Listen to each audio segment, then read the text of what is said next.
대기업 전략기획이사라는 타이틀이 저를 정의합니다. 김도현 42살 회사에서 인정받는 인재죠. 아침마다 고급 정장을 차려입고 고층 빌딩으로 향하는 제 뒷모습을 보는 사람들은 부러움의 시선을 보냅니다. 하지만 그들은 모릅니다. 이 화려한 겉모습 뒤에 숨겨진 공허함을요. 매일 아침 거울 앞에서 넥타이를 매며 스스로에게 물어봅니다. 이게 정말 내가 원하던 삶인가? 이런 질문은 곧 아침 커피 한 잔과 함께 묻히고 말지만요. 사무실에 도착하면 또 다른 가면을 쓰게 됩니다. 유능한 김도현 이사의 가면을요. 김 이사, 이번 분기 계획안 정말 훌륭했어. 역시 자네야. 우리 회사의 보물이지. 이상훈 부사장의 말에 형식적인 미소를 지었습니다. 그의 칭찬이 공허하게 들리는 건 왜일까요? 아마도 그가 어제 법인카드로 내 연녀와 고급 레스토랑에서 식사한 내역을 내가 결제했기 때문일 겁니다. 회사 자금을 빼돌리고 계약을 조작하고 여자들을 만나는 그의 비리를 알면서도 난 침묵했습니다. 내 자리가 중요했으니까요. 오늘도 이상훈 부사장의 비리가 담긴 서류를 앞에 두고 망설임 없이 도장을 찍는 나 자신이 점점 낯설게 느껴집니다. 사무실 창밖으로 보이는 도시 풍경이 흐릿하게 보입니다. 고층 빌딩들이 햇빛에 반사되어 눈이 부시네요. 오늘은 회사 창립 20주년 기념 행사가 있는 날이에요. 지루한 건배사와 형식적인 악수가 기다리고 있겠죠. 직원들의 웃음소리가 멀리서 들려옵니다만 그 웃음소리에 동참할 마음이 없습니다. 그저 또 한 번의 의무적인 자리일 뿐이니까요. 김 이사님, 행사장으로 가실 시간입니다. 비서의 목소리에 정신을 차렸습니다. 행사장은 이미 사람들로 북적였고 이상훈 부사장은 무대 위에서 환한 미소를 지으며 사진을 찍고 있었습니다. 그의 옆에는 항상 보이지 않던 인물이 있었습니다. 바로 그의 아내였죠. 김 이사님, 처음 뵙겠네요. 이서진입니다. 부드러운 목소리가 귓가에 들려왔습니다. 이서진, 이상훈 부사장의 아내입니다. 38배 나이가 믿기지 않는 우아한 분위기를 풍기는 여성이었죠. 이서진의 눈빛에선 왠지 모를 쓸쓸함이 느껴졌습니다. 화려한 드레스와 완벽한 메이크업에도 불구하고 그녀의 눈빛은 공허함을 감추지 못했어요. 네, 반갑습니다. 항상 소문으로만 들었는데 어떤 소문인가요? 이서진의 질문에 잠시 당황했습니다. 이서진은 미소를 지으며 제 반응을 지켜보고 있었어요. 그 눈빛에서 나는 단순한 호기심 이상의 무언가를 느꼈습니다. 아, 부사장님의 자랑을 많이 들었다는 뜻입니다. 항상 행복한 가정에 대해 말씀하시곤 하셔서요. 그렇군요. 남편은 항상 자신의 이야기만 하나 봐요. 그것도 듣는 사람이 듣고 싶어하는 버전으로만. 그 말엔 냉랭함이 스며 있었습니다. 순간 우리의 눈이 마주쳤고 서로의 진심을 읽은 듯한 기분이 들었습니다. 우리의 대화는 짧게 끝났지만 왠지 이서진의 목소리가 귓가에서 맴돌았습니다. 그날 밤 화려한 불빛 아래서 웃고 있는 사람들 사이에서 나는 처음으로 의문을 품었습니다. 이 모든 성공과 인정이 과연 내가 원하던 것인지, 그리고 이서진은 왜 그런 쓸쓸한 눈빛을 하고 있었는지.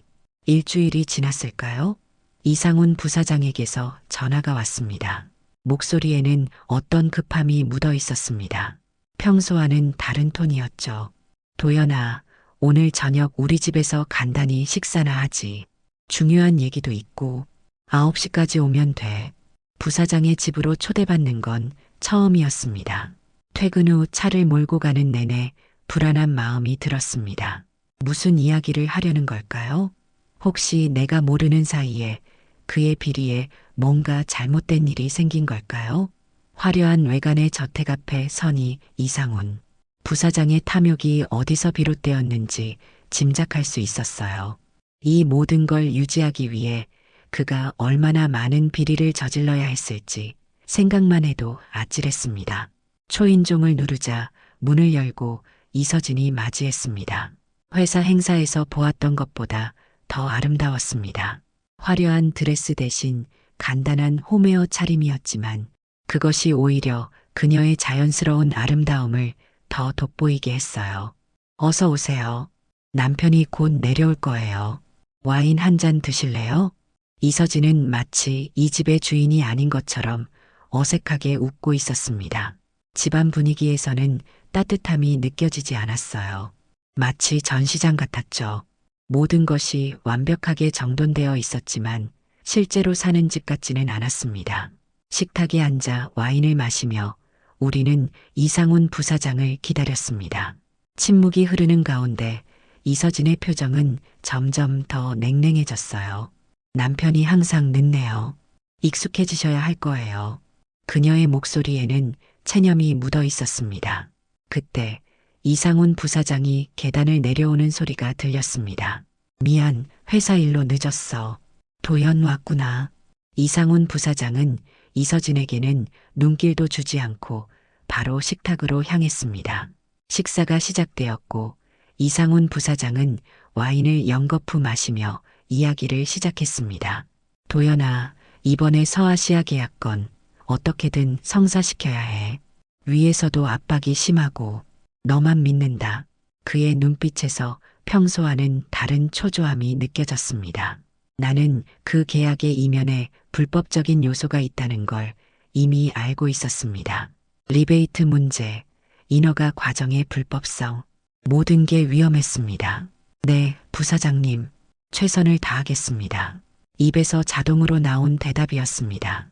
겉으로는 고분고분했지만 속으로는 깊은 회의감이 밀려왔습니다. 또다시 선을 넘는구나, 김도연. 이런 생각과 함께 식사는 무겁게 진행되었습니다. 이서진은 거의 말을 하지 않았고 음식도 거의 손대지 않았어요. 식사가 끝나갈 무렵 이상훈 부사장의 전화기가 울렸습니다. 그는 전화를 받더니 표정이 급변했습니다. 미안, 급한 일이 생겼어. 도연, 미안하지만 이만 가봐야 할 것 같아. 그는 서둘러 자리에서 일어났습니다. 이서진의 표정에는 어떤 변화도 없었습니다. 이미 예상했던 일인 듯 했어요. 당신 또 그 여자 만나러 가는 거죠?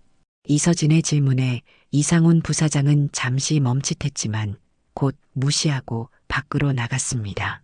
문이 닫히고 갑자기 집안이 너무 조용해졌습니다. 이서진과 나 단둘이 남겨진 상황이 어색했습니다. 저도 이만 가보는 게 좋겠습니다. 자리에서 일어서려는 순간 이서진이 내 손을 잡았습니다. 좀 더 있다 가세요. 김 이사님, 제 남편을 어떻게 생각하세요? 갑작스러운 질문에 당황했습니다. 어떻게 대답해야 할지 몰랐죠. 진실을 말할 수는 없었습니다. 회사에서는 대단한 분이시죠. 모두가 존경하는. 김 이사님도 그렇게 생각하지 않는다는 거 알아요. 당신 눈에도 다 보여요. 이서진의 말에 순간 숨이 멎는 듯 했습니다. 그녀는 내 눈을 똑바로 바라보며 미소 지었습니다. 그 미소는 슬픔과 이해, 그리고 묘한 동질감을 담고 있었습니다. 우린 모두 가면을 쓰고 살아가는 거예요. 그렇죠? 이서진의 말은 마치 내 마음을 꿰뚫어 보는 것 같았습니다. 그 순간 나는 처음으로 진짜 내 모습을 들킨 듯한 느낌이 들었습니다. 이서진과의 대화 이후 나는 그녀를 자꾸 떠올리게 되었습니다. 그녀의 말, 그녀의 눈빛, 그녀의 미소, 모든 것이 내 머릿속을 맴돌았어요.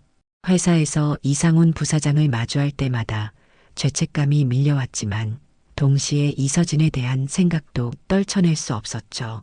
마치 두 개의 세계에서 살고 있는 기분이었습니다.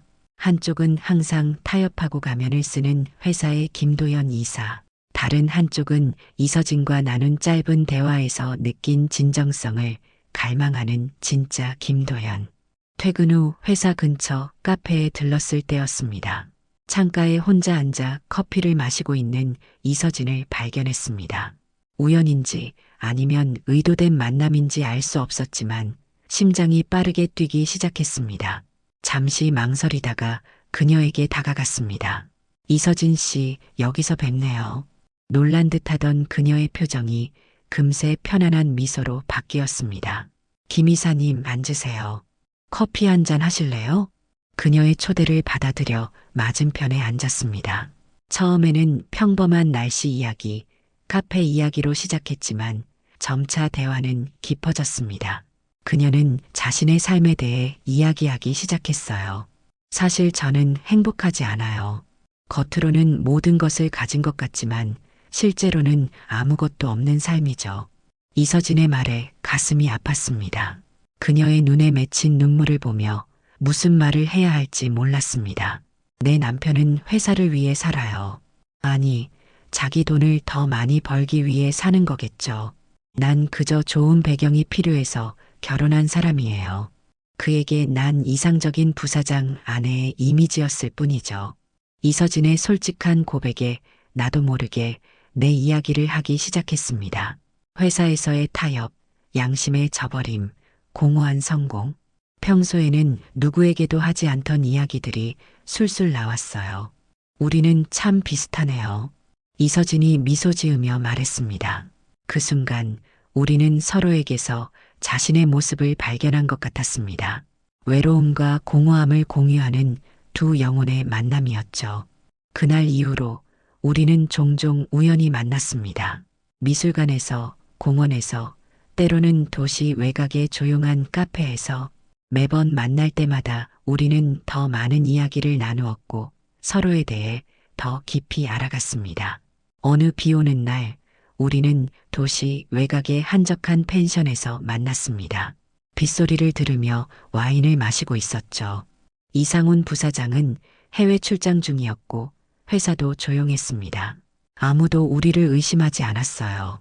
도연 씨, 당신을 만나기 전에는 이런 감정을 느낄 수 있을 거라고 생각조차 못했어요. 이서진의 목소리가 떨렸습니다. 그녀의 손이 내 손을 찾았고 나는 그녀를 끌어안았습니다. 그 순간 모든 이성이 사라지고 오직 지금 이 순간만이 중요해졌어요. 빗방울이 창문을 두드리는 소리와 함께 우리는 돌이킬 수 없는 선을 넘고 말았습니다. 그날 밤 이서진의 품에 안겨 나는 처음으로 진정한 평화를 느꼈습니다. 하지만 동시에 끔찍한 죄책감도 밀려왔죠. 내가 한 행동은 직업적으로도 인간적으로도 용납될 수 없는 것이었습니다. 상사의 아내와 불륜이라니. 그러나 이상하게도 후회는 없었습니다. 이서진과 함께 있을 때만큼은 가면을 벗고 진짜 나로 살 수 있었기 때문이죠. 우리 이대로 도망갈 수 있을까요? 이서진의 질문에 현실감이 밀려왔습니다. 도망? 어디로? 어떻게? 그리고 그 이후에는 수많은 질문들이 머릿속을 스쳐 지나갔지만 그때의 나는 그저 고개를 끄덕였을 뿐입니다. 사랑이란 감정은 이성을 마비시키는 마약 같은 것이었으니까요. 그래요. 우리 함께 떠나요. 새로운 시작을 해요. 입에서 나온 말이었지만 가슴 한구석에서는 이것이 얼마나 현실성 없는 꿈인지 알고 있었습니다. 그럼에도 불구하고 이서진을 안고 있는 그 순간만큼은 모든 것이 가능해 보였습니다. 우리의 관계는 그렇게 깊어져 갔고 위험한 줄타기는 계속되었습니다. 이서진과의 관계가 깊어질수록 이상훈 부사장을 대면하는 일은 더욱 힘들어졌습니다. 매일 아침 회의실에서 그를 마주할 때마다 심장이 빠르게 뛰었죠. 그의 눈을 똑바로 쳐다볼 수 없었습니다. 내가 그의 아내와 비밀 관계를 맺고 있다는 사실이 마치 내 이마에 쓰여 있는 것만 같았으니까요. 이서진과 나는 극도로 조심했습니다. 절대 같은 장소에서 2번 만나지 않았고 항상 통화할 때는 일회용 전화를 사용했습니다. 문자나 이메일도 삼가했죠. 우리의 만남은 마치 첩보 영화의 한 장면 같았습니다. 이렇게 조심스럽게 행동하면서도 우리는 점점 더 자주 만났습니다. 중독된 것처럼요. 오늘 밤에 만날 수 있을까요? 남편은 밤늦게 돌아온다고 했어요. 이서진의 메시지를 받고 심장이 터질 것 같았습니다. 위험한 줄 알면서도 거절할 수 없었죠. 그녀를 보고 싶은 마음이 모든 위험을 감수할 만큼 컸으니까요. 하지만 불안감은 계속해서 커져갔습니다. 마치 시한폭탄 위에 앉아있는 기분이었어요. 어느 날 이상훈 부사장이 갑자기 저를 사무실로 불렀습니다. 심장이 멎는 듯 했습니다. 들켰나? 하는 생각이 머릿속을 지배했지만 최대한 평정을 유지하며 그의 사무실로 향했습니다. 도연아, 자네에게 중요한 일을 맡기려고 해. 그의 목소리에는 평소와 다른 무게감이 있었습니다. 그는 자리에서 일어나 창가로 걸어갔어요. 이번 주 금요일 영남 공장에 내려가서 박상무를 만나게. 그가 건네주는 서류 봉투를 받아와. 그 말의 의미를 직감적으로 알아차렸습니다. 리베이트였습니다. 불법 거래의 증거가 될 현금을 받아오라는 지시였죠. 그건 제가 해야 할 일인가요? 처음으로 제가 의문을 제기했습니다. 이상훈 부사장의 눈빛이 차갑게 변했습니다. 넌 내 사람이잖아. 내 말 잘 듣지 않으면 너도 회사에서 끝이야. 이제껏 내가 결제해준 서류들 모두 내 책임으로 돌릴 수도 있어. 협박이었습니다. 노골적인 협박이었죠. 그동안 눈 감아 주었던 모든 비리들이 부메랑이 되어 돌아오고 있었습니다. 거절하고 싶었지만 두 가지 이유로 그럴 수 없었습니다. 하나는 그가 말한 대로 내가 공범이라는 사실, 다른 하나는 이서진과의 관계가 들킬까 두려웠기 때문이었죠. 알겠습니다. 제가 다녀오겠습니다. 결국 수락했습니다. 사무실을 나오면서 스스로가 너무 싫었습니다. 이제는 단순히 눈 감아주는 것을 넘어 적극적으로 비리에 가담하게 된 것이니까요. 화장실에 들어가 찬물로 얼굴을 씻었지만 더러워진 마음은 씻기지 않았습니다. 그날 저녁 이서진을 만났습니다. 그녀에게 모든 것을 털어놓고 싶었지만 그럴 수 없었습니다. 그녀는 여전히 이상훈 부사장의 아내였고 내가 그녀를 위험에 빠뜨릴 수는 없었으니까요. 무슨 일 있어요? 오늘 표정이 안 좋네요. 이서진의 물음에 거짓말을 했습니다.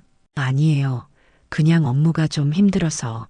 그날 밤 이서진의 품에 안겨 있으면서도 마음은 무거웠습니다. 이렇게 두 얼굴로 살아가는 것이 점점 더 힘들어졌습니다. 하지만 이서진을 포기할 수는 없었습니다. 그녀는 내 삶의 유일한 빛이었으니까요. 불안은 점점 더 커져갔습니다. 이상훈 부사장의 눈빛이 날카로워지고 동료들의 시선도 의심스러워 보였습니다. 마치 모두가 내 비밀을 알고 있는 것 같았어요. 실제로는 아무도 모르겠지만 죄책감이 만들어낸 환상이었을 테죠. 도연 씨, 요즘 남편이 당신을 유심히 지켜보는 것 같아요. 조심해요. 이서진의 말에 등골이 오싹해졌습니다. 설마 눈치챘을까요? 우리가 얼마나 조심했는데. 그날 밤 잠을 이룰 수 없었습니다. 머릿속에서는 계속해서 최악의 시나리오가 그려졌어요. 이상훈 부사장이 우리의 관계를 알아차리고 나를 회사에서 내쫓고 이서진에게 복수하는 장면. 생각만 해도 끔찍했습니다. 하지만 이미 돌이킬 수 없는 강을 건넌 후였습니다. 후회하기에는 너무 늦었고 앞으로 나아갈 수밖에 없었습니다. 그때까지만 해도 우리는 이 상황을 어떻게든 헤쳐나갈 수 있을 거라고 믿었습니다. 얼마나 순진한 생각이었는지. 날이 갈수록 이상훈 부사장의 행동이 이상해졌습니다. 평소보다 자주 저를 부르고 사소한 일에도 꼬투리를 잡았죠. 직감적으로 느껴졌습니다. 무언가 알고 있구나. 하지만 확신할 수는 없었습니다. 그저 내 피해 망상일 수도 있었으니까요. 이서진과의 만남도 점점 더 위험해졌습니다. 그녀는 남편이 최근 자신의 행적을 묻기 시작했다고 했어요. 어디를 갔는지, 누구를 만났는지. 이전에는 전혀 관심이 없던 부분이었죠. 우리는 더욱 조심했습니다. 만남의 주기를 줄이고 더 멀리 떨어진 장소로 가기 시작했어요. 하지만 사랑은 이성적인 판단을 흐리게 만들었고 결국 실수를 하고 말았습니다.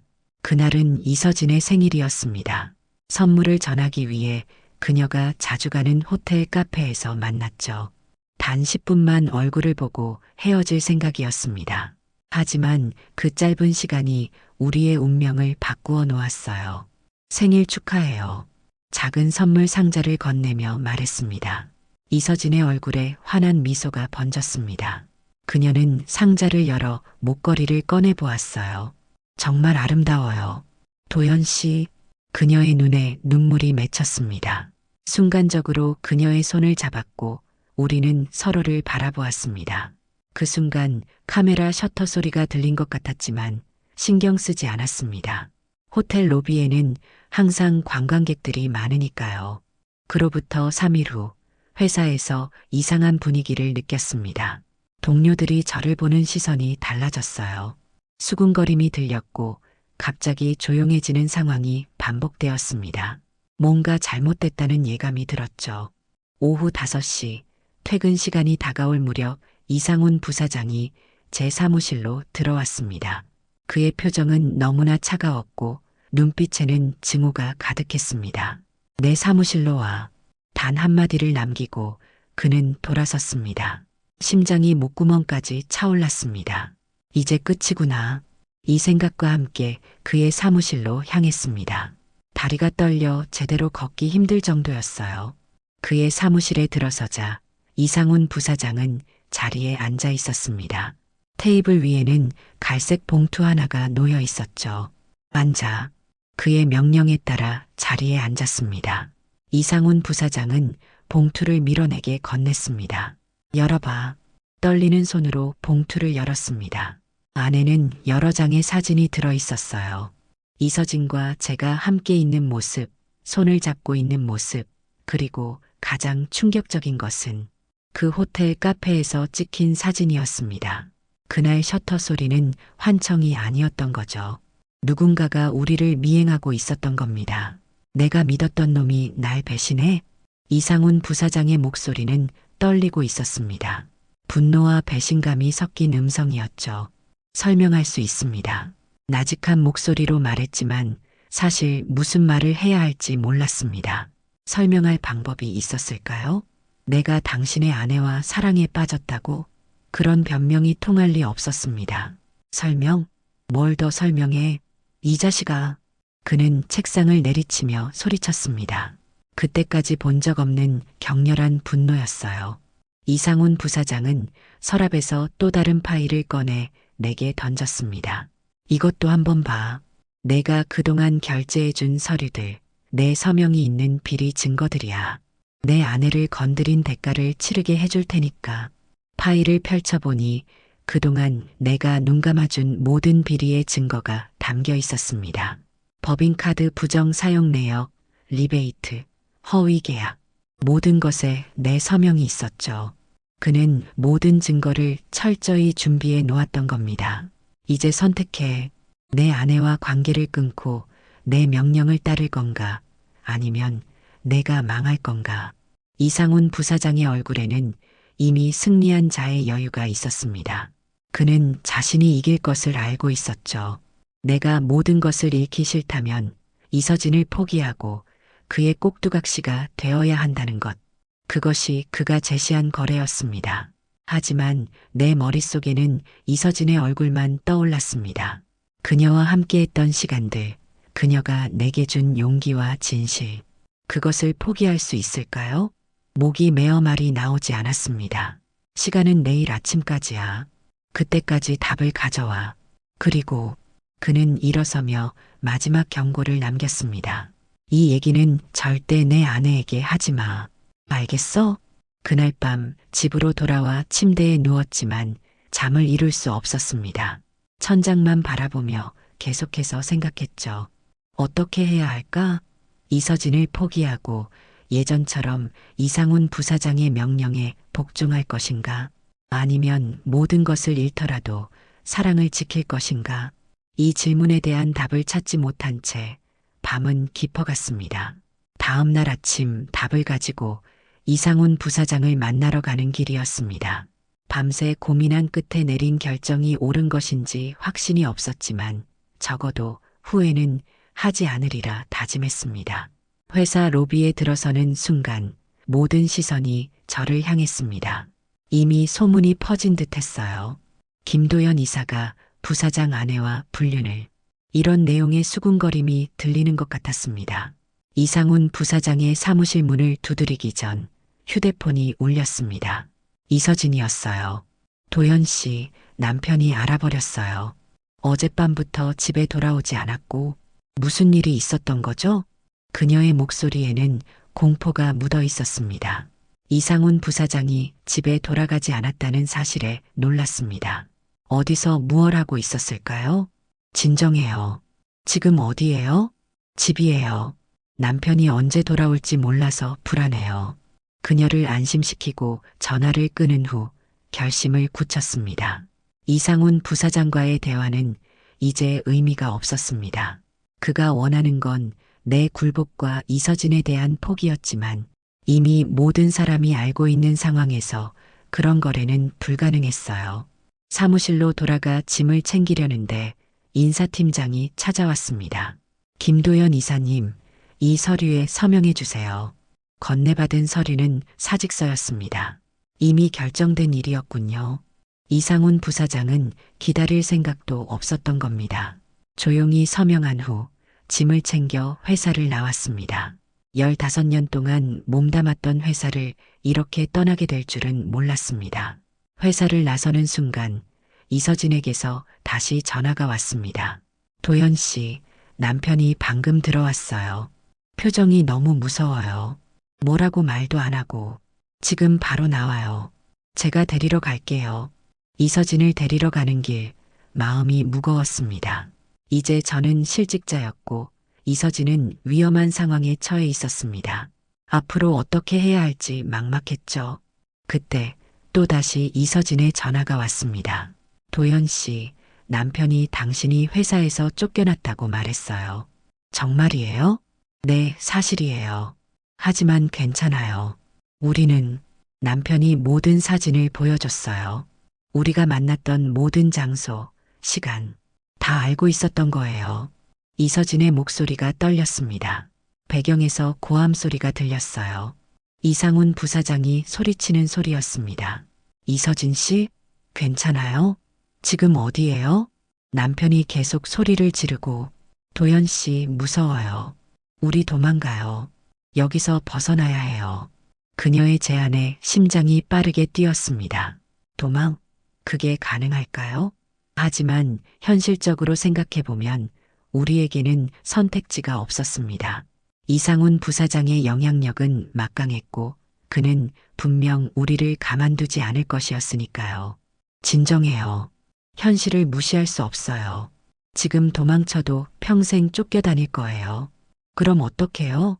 이대로 당신은 모든 걸 잃고 나는 이 지옥 같은 결혼 생활을 계속하란 말인가요?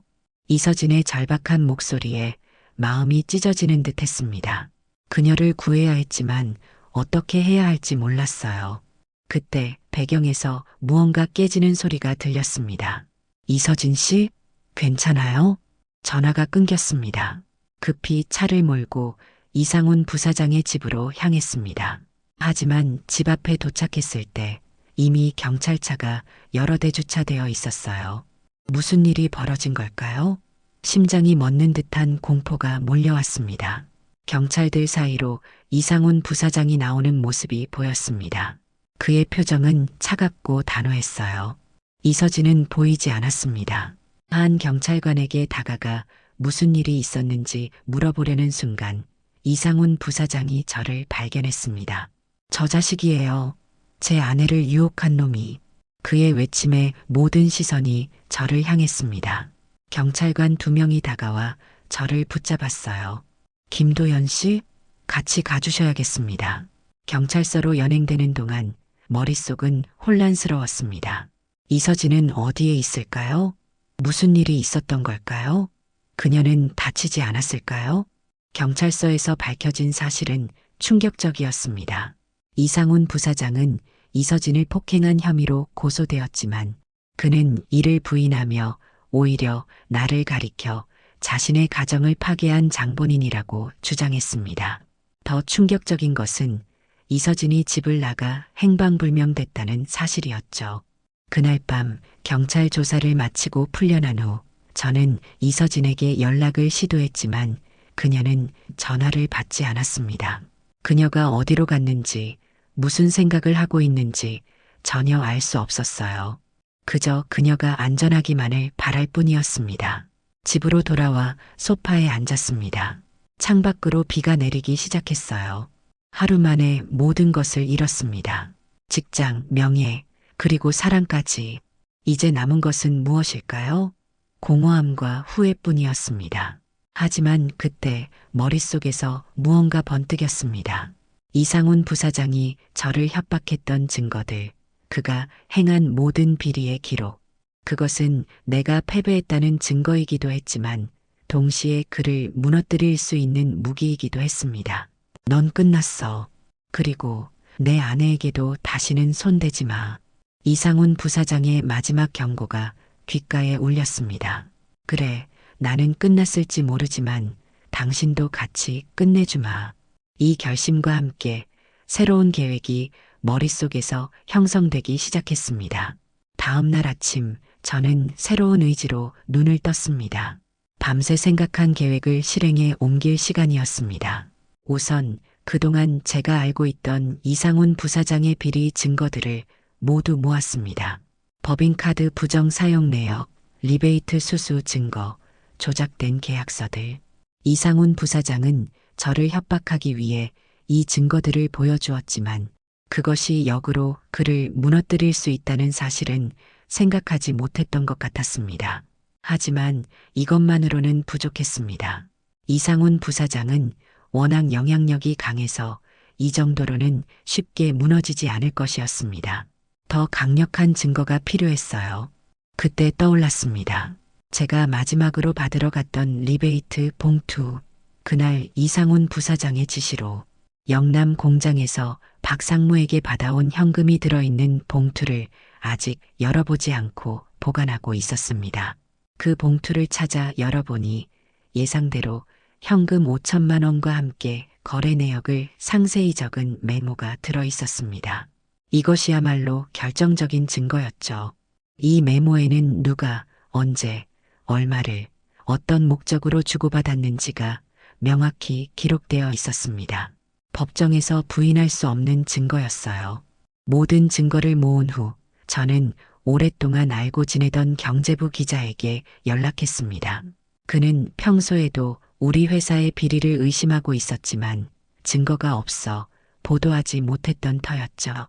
정민아, 중요한 자료가 있어. 만나서 얘기하자. 카페에서 만난 기자에게 모든 증거를 건넸습니다. 그의 눈이 커졌습니다. 도연이, 이게 진짜라면 대단한 사건이 될 거야.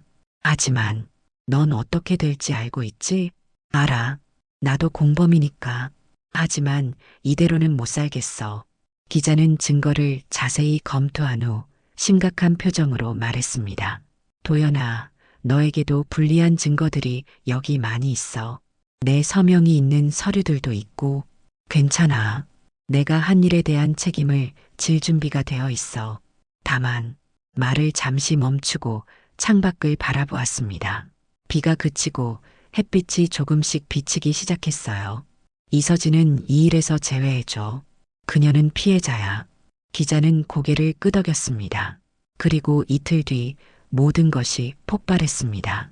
주요 일간지 일면에 대대적으로 보도된 이상훈 부사장의 비리 기사는 재계에 충격파를 던졌습니다. 회사 주가는 곤두박질 쳤고 검찰 수사가 즉각 시작되었습니다. 이상훈 부사장은 긴급 체포되었고 자택과 사무실은 압수수색을 당했습니다. 그의 모든 비리가 낱낱이 드러났고 그가 그동안 쌓아온 권력과 명성은 하루아침에 무너져 내렸습니다. 뉴스에서는 연일 그의 비리를 보도했고 사람들은 충격에 빠졌습니다. 저 역시 수사 대상이었습니다. 공범으로서 조사를 받았고 불리한 증거들도 있었습니다. 하지만 제가 제보자로서 자진해서 증거를 제출했다는 점, 그리고 이상훈 부사장의 강압에 의해 일부 행위를 했다는 점이 참작되어 비교적 가벼운 처벌을 받게 될 것 같았습니다. 수사가 진행되는 동안 저는 계속해서 이서진을 찾으려 노력했습니다. 전화, 이메일, 심지어 그녀가 좋아하던 장소들을 모두 찾아다녔지만 그녀의 흔적은 찾을 수 없었습니다. 마치 증발해버린 것 같았어요. 그러던 어느 날 변호사를 통해 한 통의 편지를 받았습니다. 이서진이 보낸 것이었어요. 도연 씨, 미안해요. 모든 일이 이렇게 될 줄은 몰랐어요. 나는 미국으로 떠났어요. 여기서 새 삶을 시작할 거예요. 당신도 새로운 시작을 하길 바랍니다. 그동안 고마웠어요. 당신과 함께한 시간은 내 인생에서 가장 행복한 순간들이었어요. 하지만 우리는 이제 각자의 길을 가야 할 것 같아요. 언젠가 또 만날 수 있길 바랍니다. 마이너스 이서진. 편지를 읽으며 눈물이 흘렀습니다. 이서진은 떠났고 우리는 다시는 만날 수 없게 되었지만 적어도 그녀는 안전하다는 생각에 위안을 얻었습니다. 그녀가 새로운 삶을 시작할 수 있게 된 것은 다행이었습니다.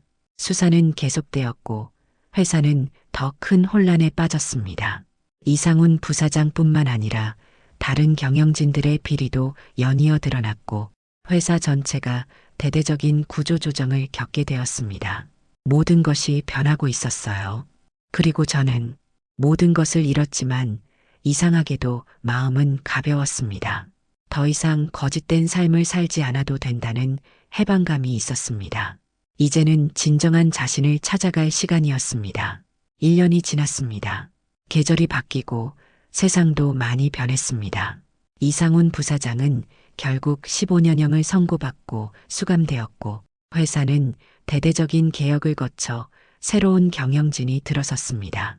저는 공범이었지만 제보자로서의 역할을 인정받아 집행유예를 선고받았습니다. 물론 더 이상 그 회사에서 일할 수는 없었고 다른 대기업에 취직하는 것도 불가능해졌습니다. 하지만 그건 중요하지 않았습니다. 더 이상 그런 세계에 발을 들이고 싶지 않았으니까요. 작은 사무실을 열고 컨설팅 사업을 시작했습니다. 과거의 경험과 인맥을 살려 중소기업들에게 경영 자문을 제공하는 일이었죠. 처음에는 힘들었습니다. 과거의 스캔들이 따라다녔고 사람들의 시선도 곱지 않았으니까요. 하지만 성실하게 일하고 진정성 있는 태도로 고객들을 대하다 보니 조금씩 인정받기 시작했습니다. 김 대표님, 정말 감사합니다. 덕분에 우리 회사가 새로운 계약을 따낼 수 있었어요. 한 고객의 감사 인사를 듣는 순간 가슴이 뭉클했습니다. 예전에 화려했던 시절보다 지금이 더 값진 것 같았습니다. 정당하게 얻은 인정이니까요. 오늘은 특별한 날이었습니다. 새로운 사무실로 이전하는 날이었죠. 조금 더 넓은 공간으로 옮기면서 직원도 2명 새로 채용했습니다.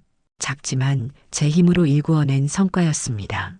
이사를 마치고 혼자 남아 창밖을 바라보고 있는데 문득 이서진이 생각났습니다. 그녀는 지금 어떻게 지내고 있을까요? 가끔 그녀의 소식을 들을 때가 있었습니다. 미국에서 디자인 공부를 시작했다는 소문, 작은 갤러리를 열었다는 소문, 모두 간접적으로 들은 이야기뿐이라 진실은 알 수 없었지만 그녀가 잘 지내고 있다면 그것으로 충분했습니다. 책상 서랍을 열어 오래된 사진 한 장을 꺼냈습니다. 이서진과 함께 찍은 유일한 사진이었습니다. 호텔 카페에서 누군가가 우리를 미행하며 찍은 그 사진이 결국 우리를 파멸시켰지만 역설적이게도 지금은 그녀와의 유일한 추억이 되었습니다. 사진 속 이서진은 환하게 웃고 있었습니다. 그 미소가 지금도 그녀의 얼굴에 머물러 있기를 바랐습니다. 전화벨이 울렸습니다.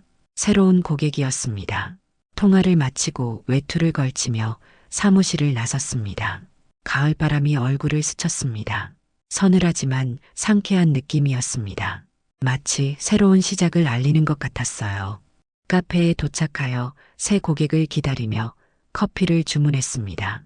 이 카페는 예전에 이서진과 자주 만나던 곳과는 달랐지만 비슷한 분위기가 느껴졌습니다. 창가에 앉아 거리를 바라보는데 문득 거울에 비친 제 모습이 눈에 들어왔습니다. 과거의 김도현과는 많이 달라져 있었습니다. 더 이상 고급 양복은 입고 있지 않았고 눈빛도 달라졌습니다. 하지만 이상하게도 더 편안해 보였습니다. 더 이상 가면을 쓰고 있지 않은 얼굴이었으니까요. 김도연 대표님이시죠? 고객이 도착했고 비즈니스 미팅이 시작되었습니다. 작은 제조업체였지만 열정이 넘치는 젊은 사장이었습니다. 그의 이야기를 들으며 진심으로 돕고 싶다는 생각이 들었습니다. 이것이 제가 지금 추구하는 삶이었습니다. 더 이상 누군가의 꼭두각시가 아닌 진정한 가치를 창출하는 삶이었죠. 미팅을 마치고 사무실로 돌아오는 길, 우연히 옛 회사 건물 앞을 지나게 되었습니다. 한때 제 인생의 전부였던 곳이었습니다. 고층 빌딩을 올려다보니 감정이 복잡했습니다. 그곳에서의 기억들, 성공의 순간들, 이상훈 부사장과의 갈등, 그리고 이서진. 모든 것이 주마등처럼 스쳐 지나갔습니다. 발걸음을 돌려 걸어가는데 문득 누군가 제 이름을 부르는 것 같았습니다. 뒤돌아봤지만 아무도 없었습니다. 환청이었나 봅니다. 아니면 과거의 기억이 만들어낸 환상이었을까요? 어쩌면 이서진의 목소리가 그리워 제 마음이 만들어낸 소리였는지도 모릅니다. 집으로 돌아와 소파에 앉았습니다. 텅 빈 집이 외롭게 느껴졌습니다. 이서진과 함께했다면 어땠을까 하는 생각이 불현듯 들었지만 곧 흩어졌습니다. 그녀는 이미 과거가 되었고 저는 미래를 향해 나아가고 있었습니다. 후회는 없었습니다. 그녀와의 관계가 잘못된 선택이었을지라도 그것은 제가 진정한 자아를 찾는 계기가 되었으니까요. 책장에서 오래된 일기장을 꺼냈습니다. 마지막 페이지를 펼치고 펜을 들었습니다. 오늘로 이서진과 헤어진 지 정확히 1년이 되었다. 그녀는 아마 미국에서 새 삶을 살고 있을 것이다. 나 역시 새로운 삶을 시작했다. 모든 것을 잃었지만 역설적이게도 지금이 더 풍요롭게 느껴진다. 더 이상 거짓된 가면을 쓰지 않아도 되니까. 이상훈 부사장은 수감되었고 그가 만들어 놓은 부패의 시스템도 무너졌다. 내가 한 일이 옳았던 것일까? 아직도 확신은 없다. 다만 한 가지 확실한 것은 나는 후회하지 않는다는 것이다. 이서진과의 시간, 그리고 그 이후의 선택들까지. 하지만 2번 다시 같은 실수는 하지 않을 것이다. 이제 나는 진정한 나로 살아갈 것이다. 일기장을 덮고 창밖을 바라보았습니다. 별이 빛나는 밤하늘이 펼쳐져 있었습니다. 어디선가 이서진도 같은 하늘을 보고 있을까요? 그 생각에 미소가 지어졌습니다. 우리는 서로 다른 길을 걷게 되었지만 그녀와의 인연은 제 삶을 완전히 바꿔놓았습니다. 그리고 그것은 축복이었습니다. 전화기가 울렸습니다. 새로운 고객이었습니다. 내일의 미팅 시간을 조정하고 싶다는 내용이었죠. 통화를 마치고 내일의 일정을 정리하며 생각했습니다. 과거는 과거일 뿐, 지금 중요한 것은 현재와 미래입니다. 이제 저는 누군가의 꼭두각시가 아닌 스스로의 삶을 책임지는 주인공이 되었습니다. 그것만으로도 충분히 행복했습니다. 창밖의 별을 바라보며 마음속으로 이서진에게 말을 건넸습니다. 잘 지내고 있나요? 나는 잘 지내고 있어요. 당신 덕분에 진정한 나를 찾았으니까요. 고마워요. 그리고 안녕. 창문을 닫고 내일을 위한 준비를 시작했습니다. 새로운 하루, 새로운 도전이 기다리고 있었으니까요. 이제 저는 더 이상 뒤를 돌아보지 않을 것입니다. 오직 앞만 보고 나아갈 것입니다. 그것이 제가 이 모든 경험을 통해 배운 가장 중요한 교훈이었으니까요. 파국적인 선택이 가져온 결과였지만 역설적이게도 그것이 저를 자유롭게 해주었습니다. 이제는 진정한 의미의 성공을 향해 나아갈 시간이었습니다. 더 이상 타인의 기대나 사회적 지위를 위한 것이 아닌 제 자신을 위한 성공을요.